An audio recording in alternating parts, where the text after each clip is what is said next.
Let's talk about it.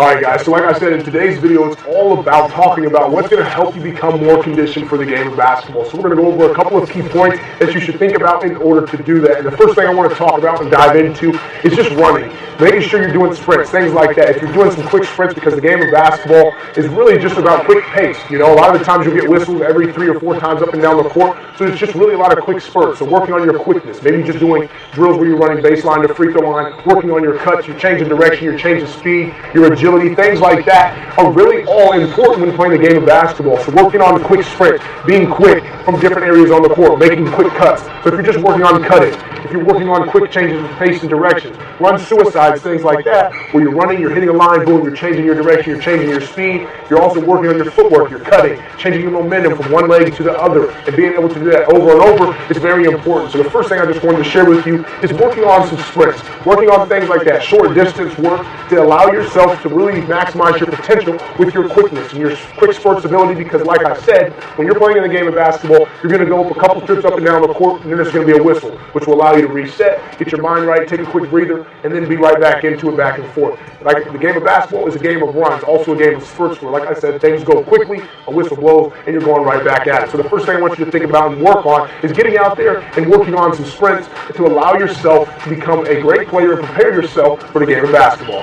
All right, so after you work on your quick sprints and things like that, to work on your quick spurts throughout the game, then get out there and work on your long distance, because long distance running is then going to help you to be more conditioned for a longer period of time. Now you're going to be more fresh for a fourth quarter, for overtime, and throughout the season, because that's going to benefit you. The season is like a marathon because you have a lot of games that you're playing, so it's a progression over time. So if you get out there, get on the track, maybe run a mile, maybe run 2 miles, run around your neighborhood, thing like that. In college, we used to run mile tests where we had to run a mile under 6 minutes. We used to run a campus run where it used to be about 2.2 miles. We're working on this long distance stuff because we knew that it was important for us to be conditioned deeply, so when we get into March, then we're able to still sustain our energy, our focus, and things like that to make deep runs in the postseason, in the tournament play, or just at the end of the season. So if you're able to get out there and run these long distance things to help you become more conditioned, and do that. Get on the track, run around your neighborhood, like I said. Things like that will help, and you'll see the benefits of it throughout a season. It's a progression. It takes time, and you'll see it over time as long as you're putting that work in. So after you run those sprints,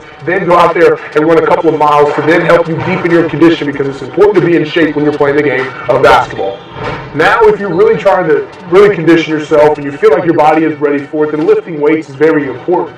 Now, don't be one of those people out there that skips leg day and just wants to do upper body and walk around with big biceps and a big chest or anything like that. Make sure you're working on your entire body, because if you condition your entire body, this also helps with injuries, preventing them, because your body is now in a strength and conditioning where it's fine and it can react to injuries. Maybe if you do get injured, you'll come back sooner because your body's already prepared for it, or it also helps prevent these injuries. Your body's able to take contact, it's able to take these bumps and bruises and accept them a lot better than before. So if you can, and if your body is ready for it and you're ready for it, then start lifting weights. Work on your lower body, working on squats and deadlifts and cleans and stuff like that. And then on the upper body, work on some curls, some bench press, overhead press, all types of things in order to really maximize the potential with your body, making yourself strong and conditioned, because lifting will help you become in shape. And like I said, prepare you for battle, prepare you for any injuries that you may, come into contact with, or anything that you may come in contact with the game. You're now prepared, your body is ready for it, and it can take that. And this will also help you throughout the season, because your strength is up, your condition is up, you're able to last longer, you're able to take these contacts more throughout the season. Because if you take bumps